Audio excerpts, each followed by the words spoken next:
And we're live now. The last time we tried to go live, it didn't really work out. The one time StreamYard was down, we were down, LinkedIn, all the streaming services were down. Was a couple weeks ago, right, Casey? Yeah, I mean, I felt like the whole internet was down. I know. All the I know cloud it's weird. providers. Yeah, I But don't now know we what are back happened. here with episode 46 of Dude, What's the Bid? We took a couple weeks off. We've both been traveling a little bit. Casey's sitting in a hotel room. And where you at, Casey? Golden, Colorado today. Golden, Colorado.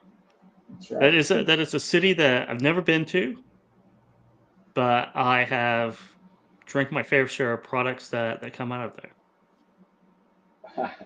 I believe it. I know you're a guy who likes their mountains blue. I know.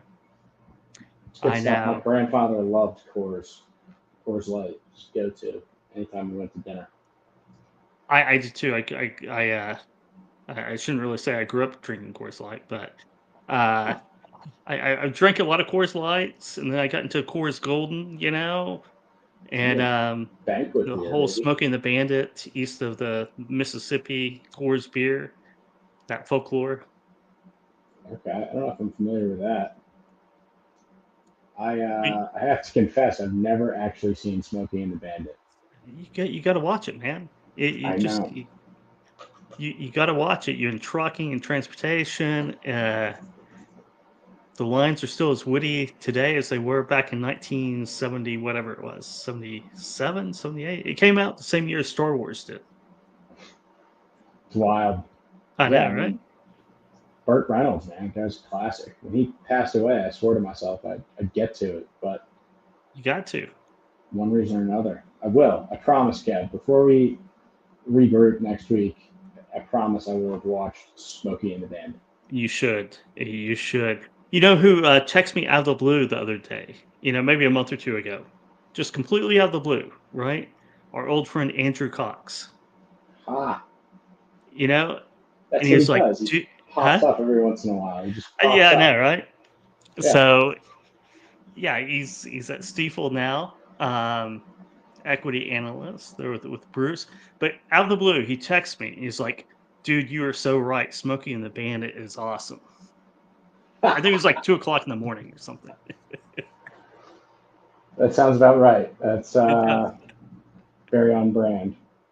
It is. So yeah, definitely watch it. It is it's a classic and it's a class. So you're there for a wedding? Yeah, out here for a wedding this weekend. Friday night wedding.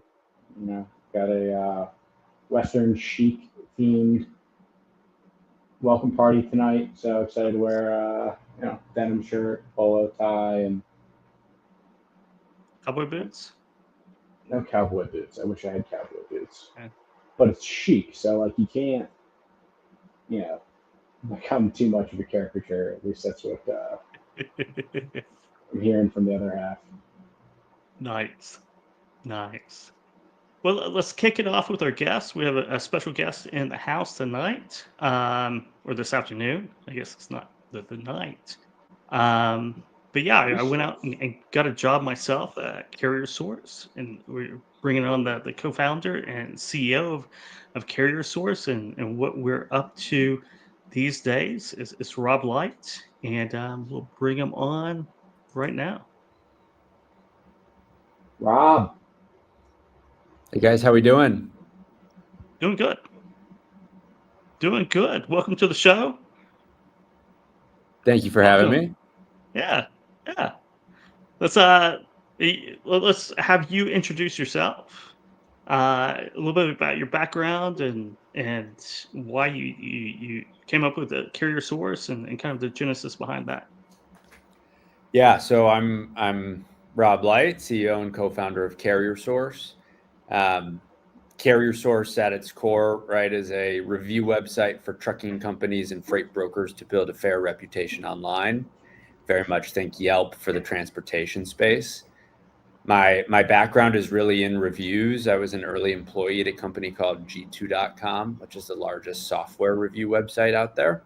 Um, I had the privilege of watching that company grow from 20 employees to 400 when I left, and they're at 800 now, and on to bigger and better things. But I kind of got indoctrinated by the power of reviews. I watched smaller software brands, growing software vendors compete with the largest players in the world based on the voice of their customers, and win, right? And grow to be big players, enterprise companies themselves. And so I really, like I said, was indoctrinated, but believe in what the power of reviews can do.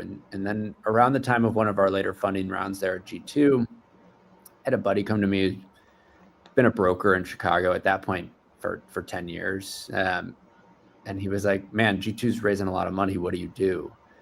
And I explained that we collected reviews of software products so buyers had a better understanding of what they were purchasing. And he was like, man, if I had reviews of carriers, my life would be a lot easier. And stuck with me for a long time. But what really kind of convinced us to build CarrierSource was talking to the other side of the market, right? We started talking to small fleets and owner operators in particular, and realized how big of the portion of the market they made up, how little of an online presence they had. The only reviews that they've, were ever historically able to gather were negative reviews. It was all negative reporting, hidden inside tools, right? They were boxed out from being able to manage their own reputation. And so we kind of realized that this Yelp, G2, Glassdoor business model could benefit both sides of the industry from that standpoint. So we stood up the site in November of 2020, and one of the really interesting things about creating an open and free to access site is over the last 4.5 years, we began to rank really well in Google, right? We were able to gather an audience quickly early on and continue to grow that audience through organic search traffic, right? So if you were to Google the name of a small trucking company or a small broker for that matter, right? We probably appear first, second, third, but we also rank really high for search terms like trucking companies in Golden, Colorado, right? Or reefer carriers in Cincinnati, Ohio, right? We come up first, second, third for almost all those Google searches. And so about a year or so ago, our site traffic was just booming. Today, we do over 400,000 visitors every month coming to CarrierSource. And so about a year ago, we were like, who are all these people coming to CarrierSource, right? Like, there's only so many brokers. That's who we were really targeting our audience. So what we did was we started running a reverse IP address lookup to match companies that were visiting CarrierSource. And in the first hour we were running that, we had hits from Procter & Gamble, Chevron, Costco, Home Depot, and dozens of mid-size shippers. And we were like, man, that's a very, very different audience than what we anticipated, but it was super compelling nonetheless. And so we it took us a little bit to figure out exactly what to do with that. But ultimately, what we've built out is what we call our shipper intent data, which I think is what really excited Kevin and got us on his radar in the first place. But this shipper intent data can inform sales teams and account management teams and marketing teams when their prospects and current customers are actively searching for capacity, geographically where they're searching for capacity, what type of equipment did they filter for, what type of shipments were they looking at, specialized services that they could filter for. And then we've built out integrations to push that data back into CRMs, other systems to help sales, marketing, account management teams act on that data quickly and effectively. So that's the full story in 4 minutes of the last 4.5 years. Very interesting. It's awesome. It is interesting that, trucking, right? I'm sure your eyes lit up like a Christmas tree when you realize there's a million trucking companies on the road, and they've got on average 3 trucks. So huge market here if there's no ability to kind of identify who those folks are. But it's interesting. Like you didn't know who the audience was coming to your site until a year ago. What was like the aha moment there? Or what were you guys doing beforehand? So we had a pretty good idea of that we were really targeting brokers, right? And we only force a login for certain actions, right? So if you want access to contact information, which any carrier sales rep who's trying to call a carrier does, right? We force a login. So we knew we had a really substantial broker audience from that standpoint. We also force logins if you want to request a quote directly, if you want to write a review, or if you want to claim a profile page. Like those are the 4 actions where we vet the user and need proof of who they are. Okay. But that's only a small portion of that total that was coming to CarrierSource. And Right. so a big majority was kind of anonymous visiting the site, right? And they were really coming in from that organic search, right? Yeah, it'd be able to rank for all of those different lanes and modes. It's pretty magical within and of itself. Yeah. Go ahead. And I was gonna say that was a big difference coming into this space. I mean, you talk about the potential market, right? But coming from the software world, where ranking for best CRM software is really hard, right? You're competing with every CRM vendor. You're competing with other review sites. You're competing with blogs. You're competing with all these things. It takes a lot of effort to come up on the first page for that keyword, that search query. But top dry van carriers in Golden, Colorado, there isn't any competition for that, right? And so that I think was a really big unlock, that we could kind of own the keywords in search engines for high intent terms like dry van carriers in Golden, Colorado, right? Like if you're a broker and you know that a shipper is looking for dry van carriers in a specific area or any mode or any equipment type, right? That's really unique, high intent information. It is, and I've known Rob for a couple of years now through the Broker Carrier Summit. We're out in Indianapolis, and he was showing me the intent data, and I was immediately excited about it, right? Because if you can tell me where shippers are searching for carriers, right, or capacity, however you want to determine that, I mean, that's just not. I mean, that's exactly what you want whenever you're doing outreach, right? You want to know a little bit of intel about what they're looking for right now. And if you have that, you can craft a great message off of that. And it's really front running the market. Exactly. Because when a shipper is Googling, and we say shippers, you think low tech shippers, right? Small businesses. Now there's all the Fortune 1000 companies basically who are shipping goods or using it, right? To whether it's a new lane or RFP or what have you. Right. That's before that load is real, right? It's before it hits the market. It's the first stage. I think it's really the first stage of due diligence. Whenever you're putting together RFP, you're putting together a piece of business as a shipping entity, you're going to go out and do your research first, right? And then you open it up. You already have carrier partners. You have brokerage partners. It is a very fluid situation with new lanes, RFP season. You can see that search activity. You can start seeing search activity heat up with a variety of different lanes. You're like, well, someone's doing some work for a bid that's coming up pretty soon. And maybe it's 2 months away, right? But you're front running it. It's almost like you're, reading the tape. If you're, analytical guy on Wall Street, you see some big whale start bidding on a specific asset, right? Like you can tell that the volume's increasing. Maybe it's a good time to reach out and see if, hey, seems like you're looking for help with, dry vans in Golden. Just so happens I have 200 trucks at the ready. It's probably a much more effective cold outreach than what most folks have. Yeah, I think there's a number of different things you both hit on right there, right? I think, Kevin, we've talked about this a lot, and early on we even questioned it, right? But why are shippers coming to CarrierSource? And it's not even the question of why are they coming to CarrierSource, it's why are they Googling? Yeah. And CarrierSource is just a side effect of them, of them Googling, right? Or the result of them Googling.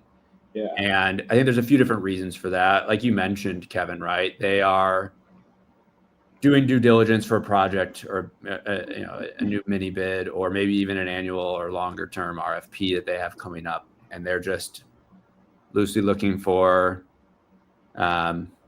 new potential partners to add to that RFP. They're also scrambling at times, right? You'll see one-offs come through, and there was a company that we were looking at, last month. They came in every week looking for reefer carriers out of Rio Rico, going up to Cheyenne, going up to Denver. And they came in basically once a week looking for kind of some of those tougher lanes, right? And I think it was pretty evident that whoever was their initial provider on those lanes was giving it back, right? Or falling off, and inevitably they scramble. And I think, listening to Andrew Silver's podcast a few weeks ago, he had that shipper panel on, and it was very evident when they were talking too about, like, those transportation managers were saying, hey, we're scrappy too, right? Like, if need be, we can go find a truck. We can start Googling, I believe is what she said, right? And it was kind of like, that's why they come to CarrierSource. So I think those are the kind of the few reasons there too. And then I think they find CarrierSource, and it's a free resource for them. Like, why, if they ever needed it again, they return, right? And that's how we see some of that return traffic. And so I think those are the key reasons there. And then, like you said, Casey, too, man, those transportation managers are so bogged down by outreach from folks with irrelevant pitches at the wrong time, right? Not only have they not done research on the company most of the time, right, and have no idea like what broadly their needs might be, but it's hard to pinpoint what a shipper's needs actually are. What lanes are they actually running? What types of equipment needs do they have? Right, it's evolving, I'm sure, right? It's never for sure today. Yeah, for sure. Yesterday. And then similarly too, like, you are just praying that moment that you call, they have a need, right? You're praying you're calling that produce company, and that their current provider's fallen off on some brutal lane that you're going to work super hard to cover, right, for them, right? And get your foot in the door and prove to them that you're worth there. But I think that's the other main element too, is it really helps with the timing of when they have that need. What is it? 80% of it's being at the right place at the right time, right? Yeah. You always want to be at the right place at the right time, and if you have real-time intel on what shippers are searching for, there's your 80% right there. And then, Casey, like you said, right, if you can position it such of, hey, we've got dry vans out of the Denver area that we're looking to reposition. Do you have any needs for that, right? You don't want to be overly creepy, but you also, you have to be able to pinpoint what their needs are. And so I think there's, we've seen folks have really good ways of framing that, I'm sure, is definitely an art. Yeah, right. But that subject line stands out in the inbox of those transportation managers versus we provide great, just the other 19 they've gotten that day saying we provide a high level of service. Let me prove it to you. So. Right, exactly. It makes me think, not just like if you're a broker trying to win new business, but like, say you already are on the routing guide, you can tell if an existing customer of yours is potentially looking to float that business elsewhere, right? So like from a retention perspective, I think it's probably pretty valuable too, right? Yeah, just as, if not more. Yeah, Kevin's very good at reminding me of that. I get bogged down in the net new opportunity aspect of it, but it's a great retention account management tool, both from like you said, if they're searching for lanes or areas that you're covering for them, probably as good of reason as you've ever had to pick up the phone and call them and see what's going on, right? Similarly, too, maybe they're looking at lanes that you could provide a really high level of service to them on, and you just had no idea that they had needs on it, right? Like they've never thought to ask you, and you've never thought to ask them. Right. Or they could be opening up new business lines, like you were saying earlier, Kevin, right? Maybe they're Yep. opening up new facilities, new warehouse, new distribution centers. Who knows? So you're that first in partner talking to them about it before anyone else can, any of their carriers, other carriers, right? Because it works just as well for carriers as it does for brokerages, right? You're the first transportation provider talking, engaging in conversations about a new lane of business, and you just cut in line, you front run. Yeah. And I think the last aspect too, it gets overlooked, and I think this is becoming a bigger thing, is the marketing aspect of it as well, right? As marketing becomes more tied into revenue departments within brokers and carriers as well, I think intent data can help inform what their campaigns look like, right? I think, coming from the software world, marketing teams have been using intent signals to trigger their campaigns for a while, and it's been successful for them, right? So instead of kind of blindly marketing to everyone in your CRM who's based in Ohio, who is in, manufacturing, Right. and sending them the same, If you're lucky. right? Yep. Which is tough for conversions these days. Everybody's bogged down with too many marketing emails, right? It's easy to go to spam, and you don't want to go to spam these days. They've made the rules stricter. You don't want to hurt your domain rating from that standpoint. And so if you can be more precise about who you should be marketing to, because you can actually know who has a need for what you offer, I think it can really transform the approach of marketing teams. And so we're seeing more and more folks use it for that purpose as well. Yeah. I mean, takes you from, if you don't have this information, it's kind of like you're spraying and praying, right? Trying to speak the customer's language to the best of your ability, but at the end of the day, you don't know what their priorities are, like at any given time.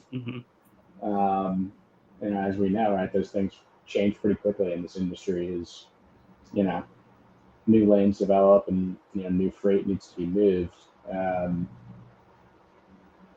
Very interesting to think about, for sure. And yeah, I think that's a level of marketing that, I don't know, maybe there are some companies in this space doing that these days, but my guess would be there's probably room for a lot more of it. Yeah, I think that's where the industry's headed, though. I think more and more folks are talking about that, right? Kara Brown's book, The Revenue Engine, did a really good job of educating the industry quickly on how marketing should be tied into your revenue operations and why it needs to be a function of sales, and they need to work together. And so I'm excited to see where it goes from that standpoint. I mean, there's a lot of green pasture in front of a lot of marketing teams from that standpoint, where they can really make a huge, meaningful impact. And here are some of our stats, right? And it's based on a weekly number of shipper search activity, or index, if you will, that we launched a couple 3 weeks ago. Talking about traffic, search traffic by shippers specifically. There's about 13,000 roughly on an average month unique shippers that we can identify on the website, doing somewhere between 35 and 50,000 searches. So we have an index of total volume right here. Had a couple nice increases.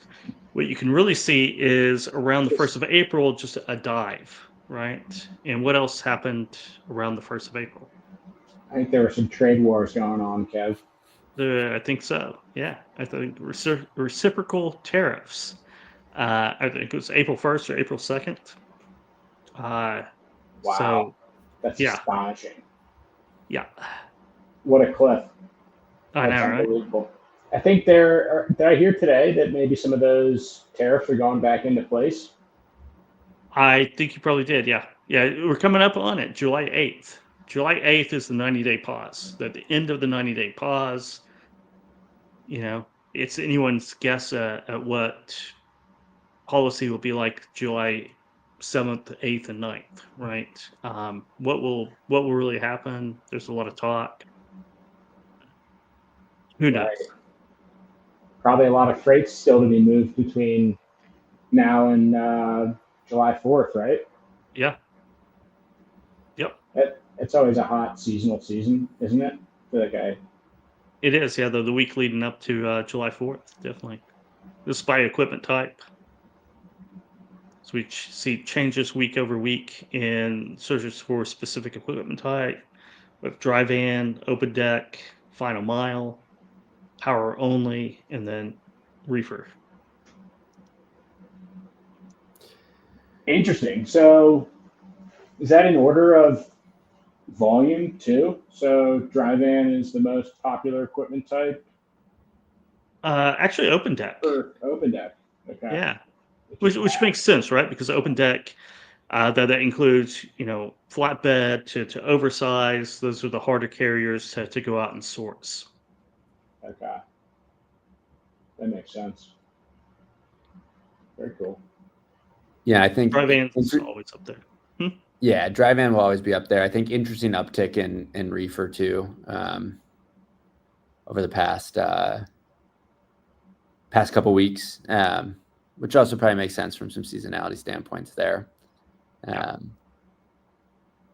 it's Yeah, been going interesting. into July 4th is always so. Next week we should see another uptick, but before, then post 4th it kind of levels out a little bit. Checks out. The specialized services, uh, so whether it's drayage, hazmat, lift gate, last mile, drop trailer, uh, you know, pretty volatile, depending on needs and uses and what have you, right? And it's not a huge volume, Mm-hmm. but like hazmat loads are very valuable loads, right? Mm-hmm. Uh, Same way with people on the website, and we don't have it listed here, but the bulk, whether it's liquid bulk, dry bulk, got your hopper bottoms, you got your pneumatics. Those are always hard to find. People Highly search for them quite a bit. specialized. Yeah, very niche and Yeah, interesting. I yeah. feel So you like don't need a huge volume when it's niche, right? Because those are high-paying loads if you're a carrier, and usually pretty good premiums if you're a broker. right, exactly. And I think my understanding, anyways, is a lot of that freight's moved by agent brokers, right? That Yeah. are like relatively specialized and have the experience and have been around for long enough to move this freight. How do you guys think about marketing to them? Do you have any? I know there's a lot of big brokers that have agent programs. A lot of guys operating by themselves. Are there any of those guys signing up to use CarrierSource?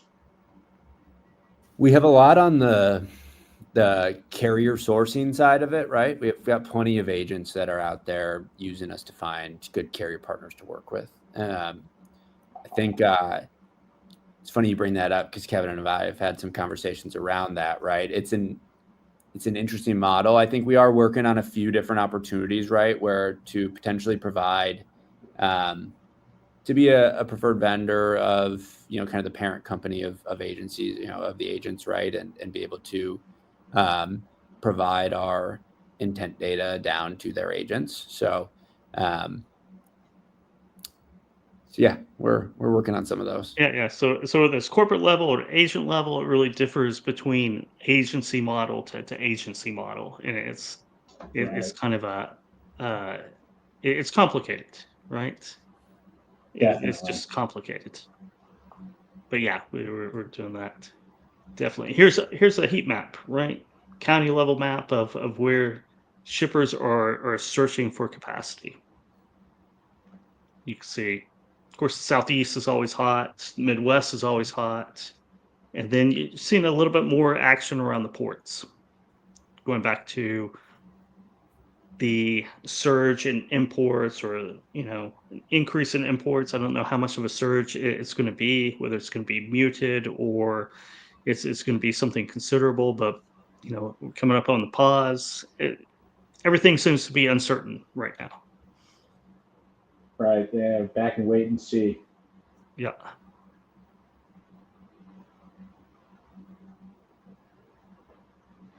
Yeah. Do you want to? Oh, stop screen. There we go. Do you want to show an intent signal and kind of what it looks like and kind of Yeah, sure. sure. Be awesome. Visualize it? Let me share. So it's real time, but once you get a history built on a shipper, you can start seeing trends. And we mentioned a little bit. Rob mentioned the Rio Rico. Every week, someone's coming in. They're just stuck on this load. Right.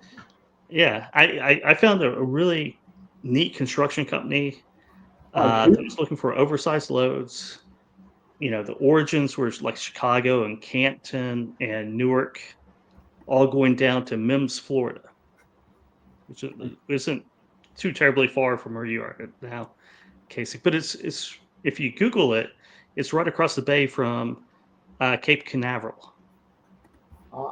Right. So and it's a large commercial industrial construction company, and you can just see that they're trying to source building materials, right? Whether it's trusses or beams or whatever it may be that are oversized, that they're buying from the Midwest, the steel manufacturers in the Midwest, and moving it down to Cape Canaveral, Florida. Like, where are the brokers hearing this in the audience? There's somebody every week looking for a truck. Help them out, please, so they can stop searching CarrierSource every Friday. Just beat them to it. Anyway, that's my 2 cents on those scenarios. That's what we're trying to help out with, right? And forgive me, can you all see the screen here? We cannot. Let's Cannot. add to the scene. We can now, though. There we go. Okay. Yeah. All right. So this is the back end of a profile. This is where you can set up your shipper intent data. So there's two sides to this, right? The first is what we call building out your target feed. And this is where we encourage brokers and carriers who sell direct to narrow down on their ICP. So the example I was going to show here was just flatbed shippers searching for capacity on CarrierSource. You can narrow down to shippers who've been on our site in the last 30 days. You can narrow into a whole slew of different industries here. I picked out a few that I thought were flatbed specific, but there's a lot to choose from that standpoint. You can also narrow in on companies by size. We do it by employee count, but if you're really enterprise focused, right, 1,000 plus employees. If you're looking more mid-market, maybe 50 to 1,000 employees. And then down here is where folks can decide which signals they're interested in, right? So we have the ability to view direct signals. So did a shipper view your profile on CarrierSource? Did they click your contact information? We also have the ability to help brokers and carriers view which shippers are coming to their own website. We call it a widget view, right? But we have some widgets that they can embed on their website, things like buttons that say, review us on CarrierSource, that we use to then track the traffic that's going to their own website so they can identify when their prospects are researching them directly. Wow. And then down here is where you can see all the interactions that folks have taken on CarrierSource, right? So anybody who's conducted a search, you can see geographically where they were searching for capacity by as granularly as city, state, region, as broadly as Canada, US, Mexico. You could even put in a destination location if you wanted to here. That's obviously going to narrow your scope quite a bit.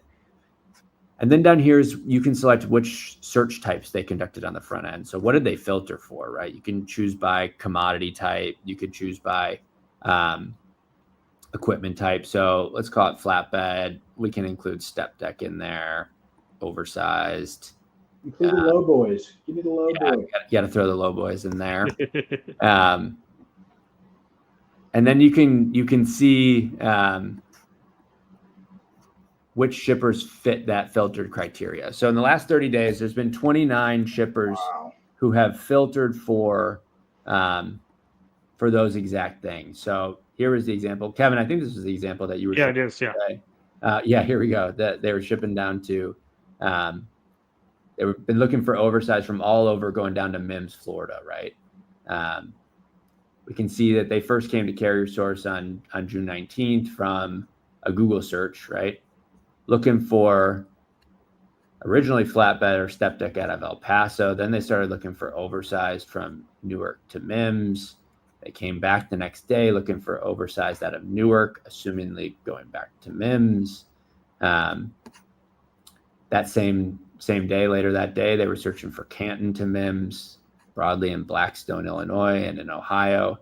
And then 3 days later, they came back looking for oversized from Chicago to Mims. And now we don't know exactly who that was at Telepson, but we do know based on the location of the IP address that the visitor was located in Brenham, Texas, right? So sales teams can take their Zoom info or similar tool, right, and try to target the right contacts based in that area to find the person responsible for sourcing all this capacity, right? Yeah. And if you click on the website, it takes you about 2 seconds to realize that this is, something big, right? It's large Right. industrial construction, which means that there's plenty of loads available, right? There's plenty of materials shipping all over the place down to this facility. Yeah. Yeah, and I just wanted to show too, right? Like that's very specific to those folks who filtered for those things, right? Not everybody filters on the site. So just broadly, there's been 236 shippers in the last 30 days that fit those industries who have either have conducted any sort of search, right? On CarrierSource. So TB Woods, right, is a machinery company. They didn't filter for anything, but we can probably assume that they need some open deck equipment. Yeah. And those are those a Chicago area? Chicagoland, or is that? Yeah. Illinois? So I can barely read it. This one's in Clay City, West Salem. So not necessarily Chicago area, but Illinois nonetheless. But 236, a good volume there for folks to dig through.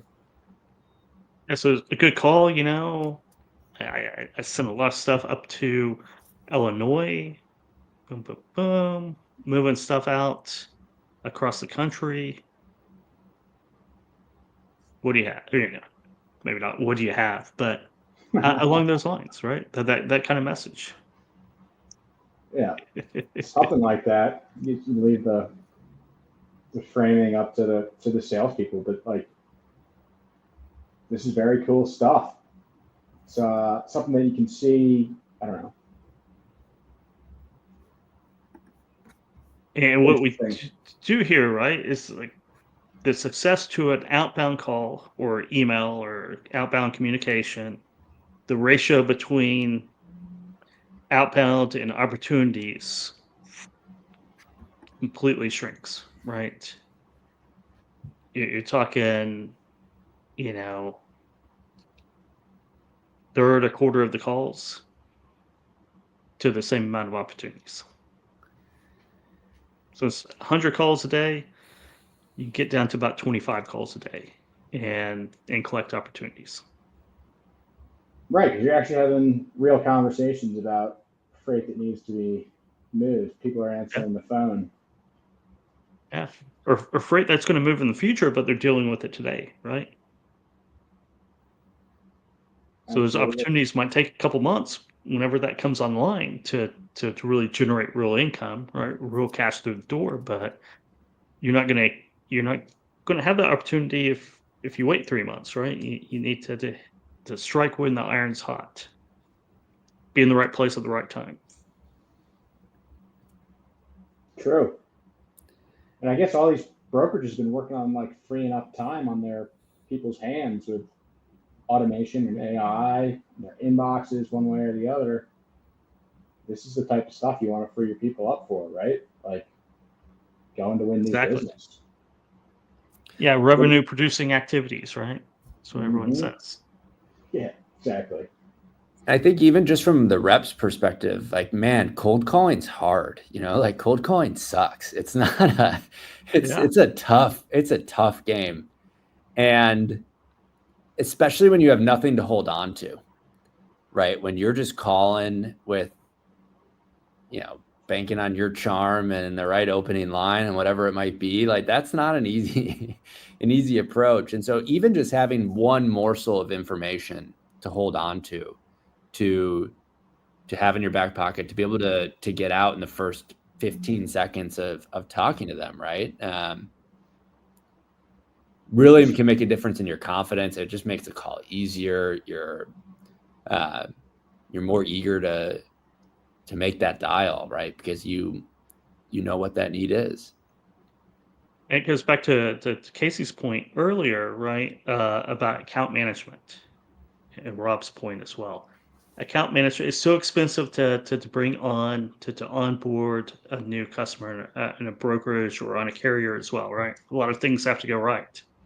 It's much easier to expand your An current existing customer customer. base, and you only see a fraction of their freight. You only see a fraction of their opportunity in most cases, right? Um, any little bit of intel where a customer of yours is searching for something, you can be in there as quickly as possible and start growing that book of business. Especially in this market, right? Where new customers are even harder and harder to come by over the last few years. That current customer base you have is critical. And losing just one of them can be painful. Absolutely. Very painful. Absolutely.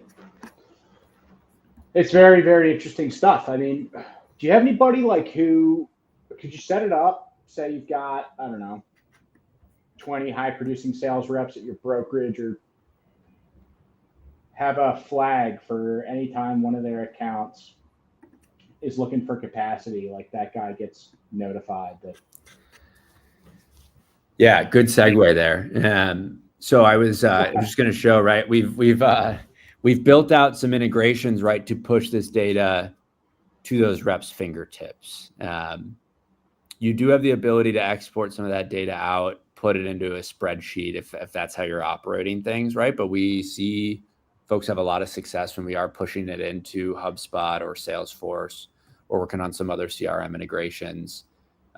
We've also pushed it into Slack or Teams for real-time notifications, right? From that standpoint. But we work closely with our customers to build out workflows inside their CRM where a task is created for a high intent signal for an account in their name, right? And they can see, hey, I need to call this person. It's also really useful to kind of build inside the CRM a kind of a historical profile, right, of the signals that those companies are, those Right. engagements that they're taking on CarrierSource. Going back to the Rio Rico example, if you were able to see that every May, right, over the course of historicals, they're desperate for reefer carriers out of Rio Rico, you get ahead of that, right? Yeah. Or cyclically, if every 3 months they're on the site, conducting a high volume of searches, that they probably run their projects quarterly. You can just start to build a dossier of who these shippers are and what their needs are and when the right time to reach out is. Absolutely. And so real-time notifications, it's basically real-time. You can get it real-time notifications, right? Exactly. It's cool stuff. We Not think a lot of so. folks Yeah. communicating through Teams or communicating through Slack, trying to live in one place. So getting information to people's fingertips is really powerful.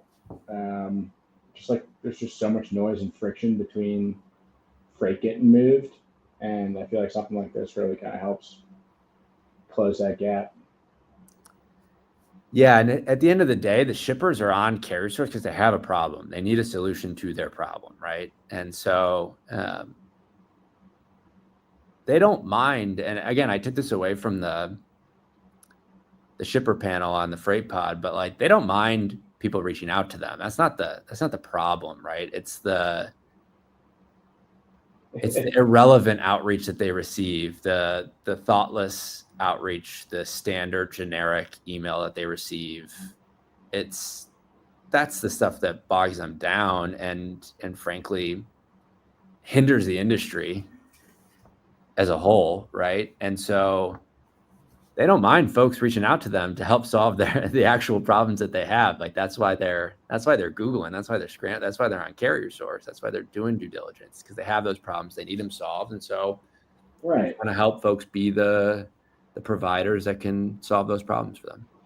Hey man, if it's free on the internet, sorry to cut you off, Kev. It's a quick one, but like people know these days, you're the customer, right? Yeah. Your data is what's valuable, whether somebody's making money off of that behavioral history. But sorry, go ahead, Kev. No, I was just going to say, I mean, you're on CarrierSource, you're sourcing carriers, you're a shipper, you have a list of carriers. It's still a lot of time and effort and hard work to source your own carriers, right? And a lot of shippers that they don't really have the time or the expertise to do that is something they don't really want to do at the end of the day, right? A lot of times it is due diligence, it's getting the ball rolling on that process. So if you come in to be able to help that out, um, it's a good service. I mean, it's a good approach, right? Because shippers, I don't want to say that they don't want to source their own carriers, but it does take a lot of time and effort to do that. I mean, it takes a lot of time and effort for the brokers to do that too. But that's their specialty, right? That's what they know how to do. And a lot of times, if you're scrambling and you're searching, and I go back to my carrier list days as well, right? If you're Googling and calling, it's probably on a tough lane, and it's a low probability that you're going to find the capacity you need at the price you need at the time you need, right? Um, but that's part of sourcing, right? Going through that process. And brokers just have much better tools to match carrier capacity, with internal carrier networks, with load boards, with all the tools. They're specialists at doing that. But shippers still need to go in and do at least the first stage of due diligence to see what capacity is out there. Talk to a few people, and they're more than happy to turn over that freight to either a broker or a carrier partner that they already have established, or someone who might come in and call and earn a spot. Yeah, and I was just going to demonstrate kind of what that looks like from the beginning to the end, right? So Rio Rico was the example. I don't know reefer carriers in Rio Rico, Arizona, right? We got some sponsored ones, but here CarrierSource is first, right? And so that's how they end up on our site. This is what it looks like. I mentioned we really built the site initially to help carrier sales reps strip lanes, find good carrier partners to work with. So it's built to help prospect, right? So you've got a list of 128 companies that we've identified are either headquartered or have a terminal location in Rio Rico that also have reefer equipment. You can expand that to within 50 miles of Rio Rico. You could say I need truckload. there's Interesting. whole slew of specialized services here. You can request quotes from carriers that are integrated, it looks like. Yeah, so we do allow folks to collect or request a quote directly from a broker or a carrier. We also provide contact information too. And so if you were narrowing this down, right, you could select carriers for been in business for more than a year. Let's say you were looking for a minimum of 10 trucks and a maximum of 250 trucks. Now you got 12 carriers to call on. And then lastly here, right, let's say you were trying to get out to Denver, right? Okay, here you go, boom. Dedicated LLC, 155 trucks. They move fresh produce, meat. We've identified that they have reefers, dry van. That's your carrier to call on. But the reason I really wanted to show that is like those are all the interactions that we are displaying in that intent data for folks to take a look at, right? And two, on top of that, it's still a free resource for brokers to source good carrier partners to work with, right? At the end of the day, it is a review website for carriers and brokers. And so we do have 75,000 some reviews now across about 40,000 unique carriers and brokers. That's growing. We have some exciting plans to grow that through the back half of the year too. So, I just wanted to make sure that we floated that out there too. Definitely. Yeah. Very cool stuff. Yeah, we're excited about what that intent data can do for folks. We've seen good success with some of our customers. Kevin mentioned some of those numbers of kind of narrowing down the number of calls you're making, getting into new bids that you never knew existed prior, right? Seeing folks close customers on their target lists. It's been exciting. Yeah, filling in the marketing gaps too. I mean, I don't know. In my experience, I've been working with trucking companies, logistics companies from like a marketing perspective for, I don't know, close to 10 years. A lot of times, right, they do something well, but it's not articulated well on their website, right? Or the market may not know that, like, they move a specific, type of commodity well, because they're so diversified, right? And, maybe the website says they're, I don't know, really great at dry van, but they do have some reefer capacity, like a lot of value there too, to be able to fill those gaps from like marketing perspective, from how your brand's like articulating itself in the marketplace to make sure that people do consider you for the type of freight that you guys can move. But anywho, I think that's all I got. It was good. Yeah. It's great data.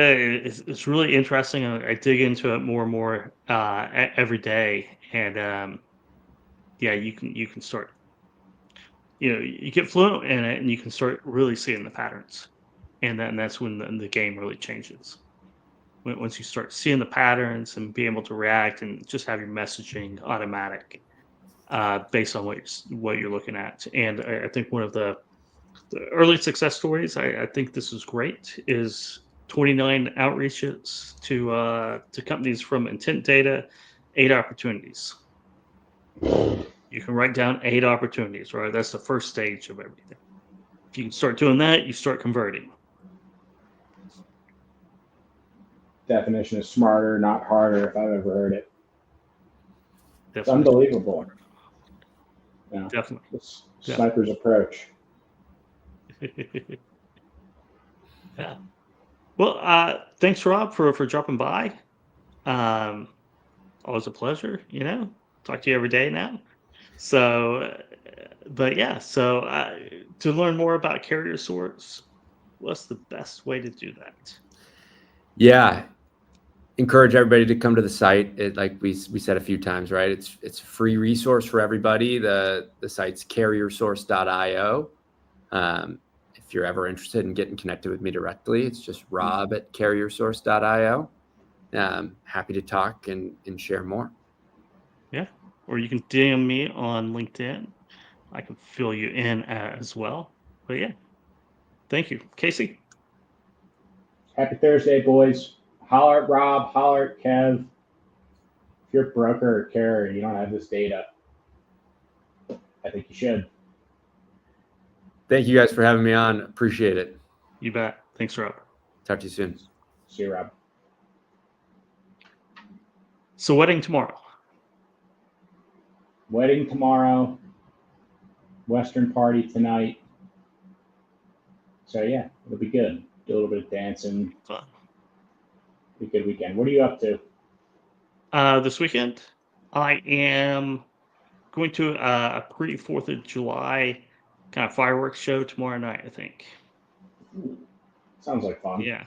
Yeah. Yeah. It should be nice and relaxing. Going to the football stadium and doing that. And other than that, I think I'm going to sleep.